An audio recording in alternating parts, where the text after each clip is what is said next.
बिस्मिल्लाहिर्रहमानिर्रहीम। अस्सलामुअलैकुम वरहमतुल्लाहि वबरकातुहू। माशशुम की तालिबात, उम्मीद है आप सब खैरियत से होंगी। आज इस्लामियात की क्लास में हमारा लेक्चर नंबर 6 है और आज के लेक्चर में जो हम सबक पढ़ेंगे वो है नमाज की किस्में, और इसी के साथ साथ जो हम दूसरा चैप्टर पढ़ेंगे वो है औकात नमाज की वजाहत। ठीक है, तो ये दो असबाब जो है वो हम आज के लेक्चर में पढ़ेंगे। तो आइए सबसे पहले जो है वो बोर्ड पर देख लेते हैं। देखिए तालिबात, सबसे पहले कि हमारा आज का जो सबक है वो क्या है, नमाज की किस्में। ठीक है, और नमाज की कितनी अक़साम है, फ़र्ज़, वाजिब, सुन्नत, नफिल, यानी कुल कितनी अक़साम है, 4 अक़साम। ठीक है, अब ये तो आप जानते हैं ना कि फ़र्ज़ कितनी नमाज़ें हैं हम पर, हर मुसलमान मर्द औरत पर कितनी नमाज़ें फ़र्ज़ हैं एक दिन में, 5 नमाज़ें फ़र्ज़ हैं। तो ये वो वाली नमाज जो है वो इससे मुराद है। वाजिब नमाज कौन सी है, वाजिब नमाज जो हम इशा की नमाज के बाद जो 3 रकात वितर पढ़ते हैं वो नमाज क्या है, वाजिब है। सुन्नत नमाज क्या है, सुन्नत नमाज वो नमाज है जो हम अपने 5 औकात में जो नमाज़ें पढ़ते हैं जिसमें हम जो है वो सुन्नतें भी अदा करते हैं, वो नमाज क्या है, सुन्नत है। ठीक है, ठीक है। इसके अलावा नफिल नमाज, ये कौन सी नमाज है, ये जो है वो हम 2 रकात नफिल पढ़ते हैं, मन्नत मान के पढ़े या ऐसे ही जो है वो हम सवाब की नीयत से जो है वो 2 रकात पढ़ लिए, 4 रकात पढ़ लिए, वो नमाज क्या है, नफिल नमाज। ठीक है, तो ये 4 जो है वो इसकी अक़साम है नमाज की। अब जो है वो ये देखिए कि जो हम पर जो है वो 5 नमाजें जो फ़र्ज़ हैं इनकी जो है वो क्या है, औकात मुक़र्रर है। ठीक है, और इसकी जो दलील है वो हमें किस आयत से मिलती है, इस आयत से मिलती है। कौन सी आयत है ये, इन्नस्सलात कानत अलल मुअमिनीना किताबम मौक़ूता। ठीक है, तो इसका क्या मतलब हुआ कि बेशक नमाज मुसलमानों पर फ़र्ज़ की गई है अपने मुक़र्ररा औकात में। ठीक है, तो इस आयत से जो है वो ये बात वाज़ेह होती है कि हर नमाज का वक्त क्या है, मुक़र्रर है। ठीक है, और अहादीस मुबारका में जो है वो इसकी तफसील भी जो है वो बयान की गई है, और आप सल्लल्लाहु अलैहि वसल्लम ने भी जो है वो अपने अमल से भी इसकी वजाहत की है। ठीक है, तो आप सल्लल्लाहु अलैहि वसल्लम ने अपने कौल और फ़िल से इन नमाज़ों के औकात की जो है वो वजाहत की है। तो हम जो है वो देख लेते हैं कि नमाज़ों की जो है वो औकात क्या है। फ़र्ज़ नमाज़ों के औकात देखिए, फ़जर का वक्त कब से कब तक है, सुबह सादिक़ से लेकर सूरज निकलने तक जो है वो किसका वक्त है, फ़जर का वक्त है।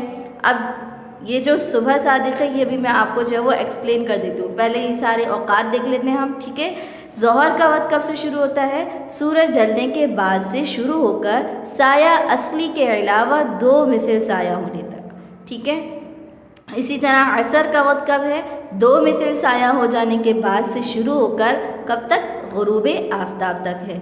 ठीक है, इसी तरह मग़रिब का वक्त कब से है, ग़ुरूब आफ्ताब से शुरू होकर शफ़क़ अबियज़ के गायब होने तक है। ठीक है, और इशा का वक्त कब से है, शफ़क़ अबियज़ के गायब होने से लेकर सुबह सादिक़ तक है। ठीक है, तो ये औकात जो है वो, ये 5 नमाज़ों के औकात जो है वो मुक़र्रर हैं। अब हम देख लेते हैं ये सुबह सादिक़ क्या है, साया असली किसे कहते हैं, मिसल किसे कहते हैं, ये भी मैं आपको एक्सप्लेन कर देती हूँ। ठीक है,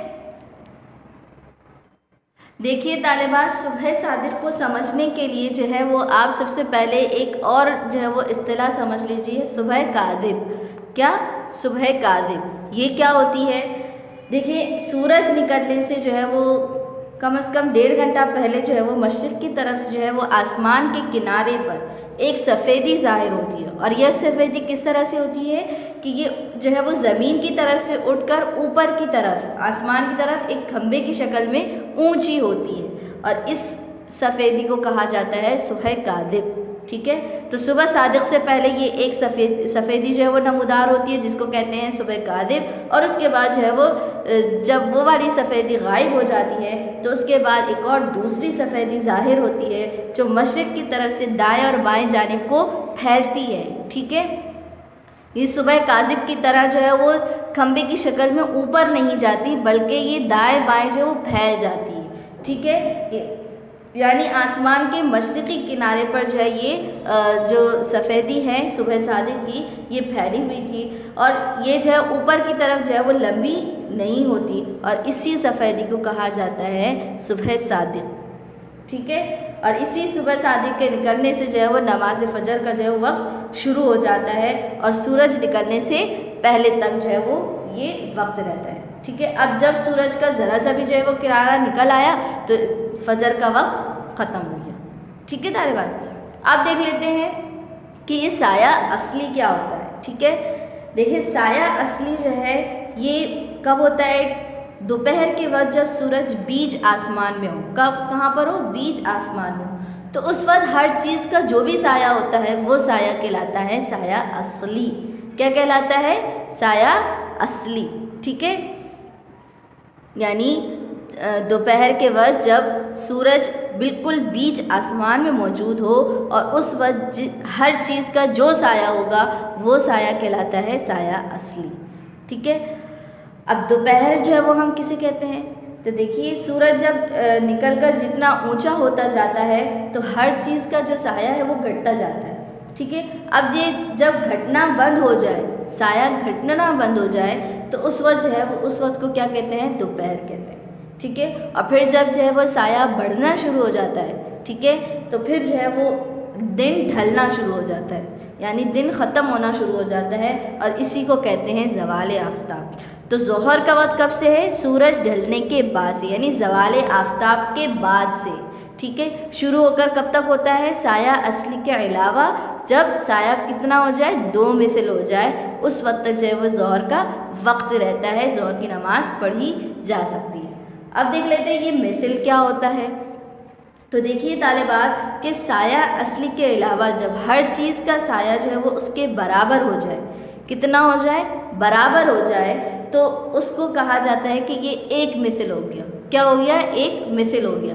मिसाल के तौर पर ये स्केल है। ठीक है, तो ये जो स्केल जो है वो साया असली के अलावा जब इसका साया इसी स्केल के बराबर आ जाता है तो इसको कहते हैं एक मिसल।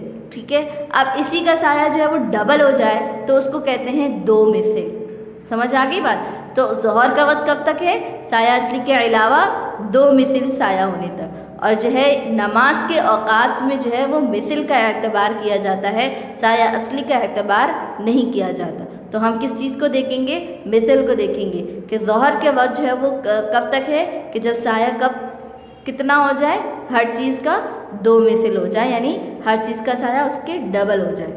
क्लियर होगी बात। आगे देख लेते हैं असर की नमाज का वक्त कि 2 मिसल साया हो जाने के बाद से शुरू होकर कब तक होता है, ये गुरूब आफ्ताब तक। ठीक है, ये तो आप जानते हैं ना कि जैसे ही गुरूब हो जाता है, आफ्ताब गुरूब हो जाता है तो असर की नमाज का वक्त ख़त्म हो जाता है। और मगरिब की नमाज का वक्त कब से शुरू होता है, गुरूब आफ्ताब के बाद से शुरू होकर कब तक, शफ़क़ अबियज़ के गायब होने तक। अब ये शफ़क़ अबियज़ क्या है, ये देखिए वो सुर्खी या सफ़ेदी जो सूरज छुपने के वक्त मगरिब की तरफ आसमान पर नज़र आए। ठीक है, और सूरज छुपने के बाद थोड़ी देर तक जो है वो मगरिब की तरफ आसमान पर जो सुर्खी रहती है उसको कहते हैं शफ़क़ अहमर। ठीक है, और फिर जब वो सुर्खी गायब हो जाती है और उसके बाद जो है वो सफ़ेदी बाकी रहती है तो उस सफ़ेदी को कहते हैं शफ़क़ अबियज़। क्या कहते हैं, शफ़क़ अबियज़। और फिर जब ये सफ़ेदी भी गायब हो जाती है और तमाम आसमान बिल्कुल एक जैसा नज़र आता है तो इस शफ़क़ अबियज़ के गायब होने तक जो है वो किस चीज़ का वक्त रहता है, मगरिब का वक्त रहता है। ठीक है, ये बात समझ आ गई। शफ़क़ अबियज़ किसे कहते हैं कि जब सूरज गुरूब हो रहा होता है तो उस वक्त जो है वो आसमान पर जो है वो सुर्खी नज़र आती है। जब वो सुर्खी ख़त्म हो जाती है तो आसमान पर एक सफ़ेदी नमूदार होती है और जब तक वो सफ़ेदी रहती है उस सफ़ेदी को कहते हैं शफ़क़ अबियज़। और जब तक वो सफ़ेदी है उस वक्त तक किस चीज़ का वक्त है, मगरिब का वक्त है। क्लियर होगी बात सबको। अब ईशा का वक्त कब से है, शफ़क़ अबियज़ के गायब होने से लेकर, यानी शफ़क़ अबियज़ गायब हो गई तो अब किस चीज़ का वक्त शुरू हो गया, ईशा का वक्त शुरू हो गया और ये कब तक है, सुबह सादिक तक है। क्लियर। के बाद ये जो है वो मैंने आपको फ़र्ज़ नमाज़ों के औकात जो है वो बता दिए। ठीक है, अब जो है ये हर फ़र्ज़ नमाज के लिए जो है वो इसका आगाज़ और इख्तिताम बता दिया है। ठीक है, ये आप पढ़ भी चुके हैं। अब ये देखिए कि नमाज का वक्त शुरू होने के बाद और ख़त्म होने से पहले जब नमाज पढ़ ली जाए तो नमाज हो जाएगी, यानी नमाज का वक्त शुरू हो गया और नमाज का वक्त ख़त्म होने से पहले पहले आपने क्या पढ़ लिया, नमाज पढ़ ली है तो आपकी नमाज हो जाएगी। अलबत्ता आप सल्लल्लाहु अलैहि वसल्लम ने 5 वक्त की नमाज़ें उनके मुकर्ररा औक़ात में से जिस वक्त में पढ़ी है, ठीक है, मुकर्ररा औक़ात में से जिस वक्त पढ़ी है वो वक्त उस नमाज के लिए क्या कहलाता है, मुस्तहब वक्त, ठीक है।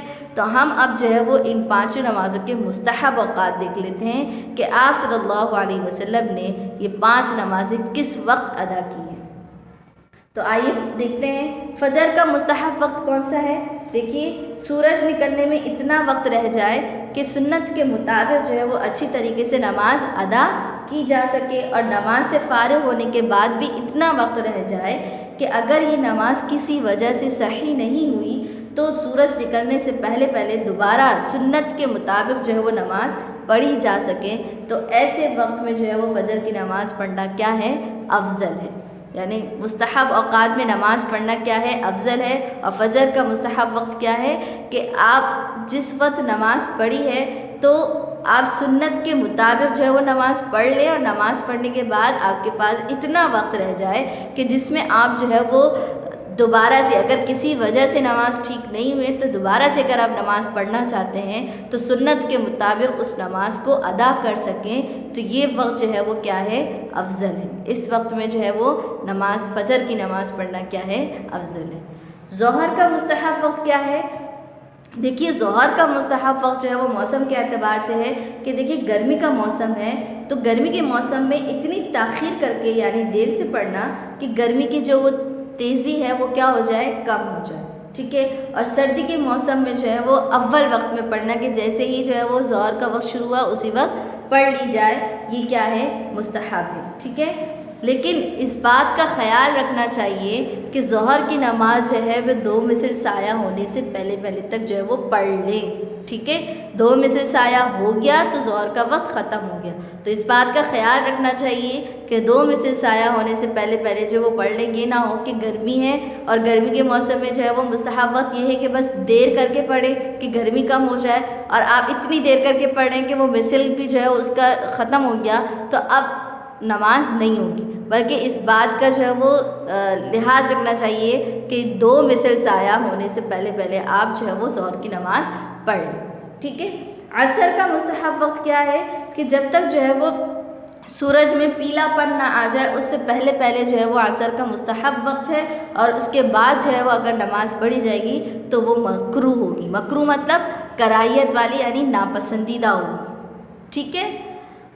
मगरिब का मुस्तहब वक्त क्या है कि मगरिब की नमाज़ जो है वो अव्वल वक्त में पढ़ ले। अव्वल वक्त मतलब जैसे ही मगरिब का वक्त हुआ वैसे ही नमाज़ पढ़ ली जाए, यही इसका मुस्तहब वक्त है।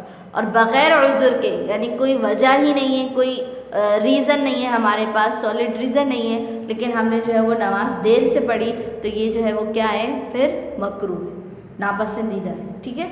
इशा का मुस्तहब जो है वो वक्त क्या कौन सा है, 1/3 रात तक जो है वो मुस्तहब वक्त है। उसके बाद जो है वो आधी रात तक जो है वो नमाज़ पढ़ना सही है, और आधी रात के बाद जो है वो नमाज का जो नमाज अगर पढ़ी जाएगी तो वो मकरूह वक्त है। क्लियर। ये मैंने आपको जो है वो फ़जर के नमाज़ों के मुस्तहब औक़ात बता दिए, ठीक है। 5 नमाज़ों के हमने वो वाले औक़ात, मुकर्ररा औक़ात के जिनमें नमाज़ पढ़ी जा सकती है, और फिर मुस्तहब औक़ात कि जिसमें जो है इन मुकर्ररा औक़ात में जिस वक्त में आप सल्लल्लाहु अलैहि वसल्लम ने नमाज़ पढ़ी है और पढ़ने की तलक़ीन की है वो वक्त जो है वो मुस्तहब है, और दोनों जो है वो मैं आपको बता चुकी हूँ। तो अब देख लेते हैं आगे हम ममनुआ औक़ात। ये ममनुआ औक़ात जो है वो कौन से हैं। देखिए, 3 तरह के जो है ये 3 औक़ात जो है वो ममनुआ औक़ात हैं, और ये औक़ात भी जो है वो आप सल्लल्लाहु अलैहि वसल्लम के इरशाद और अमल के मुताबिक है कि आप सल्लल्लाहु अलैहि वसल्लम ने सहाबा कराम को जो है वो अपने इरशादात से और अपने अमल से जो है वो ये बात बतलाई है कि ये 3 औक़ात जो है वो ममनुआ औक़ात है कि जिनमें नमाज पढ़ना जायज़ नहीं है, ठीक है। किसी भी किस्म की नमाज नहीं पढ़ी जा सकती है। और वो 3 औक़ात कौन कौन से हैं, देखिए, तुलूए आफ्ताब। तुलूए आफ्ताब कौन सा वक्त है कि जब सूरज निकल रहा है उस वक्त जो है वो नमाज नहीं पढ़ी जा सकती। ज़वाले आफ्ताब, सूरज ढलने के वक्त, ठीक है, यानी दिन जब ढलना शुरू हो जाता है तो ये उस वक्त जो है वो नमाज़ पढ़ना जायज़ नहीं है। गुरूब आफ्ताब, सूरज गुरूब होने के वक्त, इस वक्त भी नमाज़ पढ़ना जायज़ नहीं है। तो इन 3 औक़ात में किसी भी किस्म की नमाज़ पढ़ना जायज़ नहीं है। ठीक है तालिबान, तो मैं आपको जो है फ़र्ज़ नमाज़ों के औक़ात भी बता चुकी हूँ, इसी तरह इन नमाज़ों के मुस्तहब औक़ात भी बता चुकी हूँ और हम जो है वो ममनूआ औक़ात भी पढ़ चुके हैं। ठीक है, और बहुत ही आसान है, उम्मीद है आप लोग को जो है वो अच्छी तरीके से समझ में आ गया होगा। अब आपका काम क्या है कि आपने जो है वो बुलंद ख़वानी करनी है और बुलंद ख़वानी करने के बाद आपकी अमली किताब में जो फ़र्ज़ नमाज़ों के औक़ात का काम दिया है वो आप पेंसिल से जो है वो उसके निशानात लगाइए और फिर जब आपको PDF मिल जाएगी तो आप उससे जो है उसको टैली करके फेयर काम कर लीजिएगा। ठीक है, तो अगली क्लास तक के लिए इजाज़त दीजिए। अस्सलामु अलैकुम वरहमतुल्लाहि वबरकातुहू।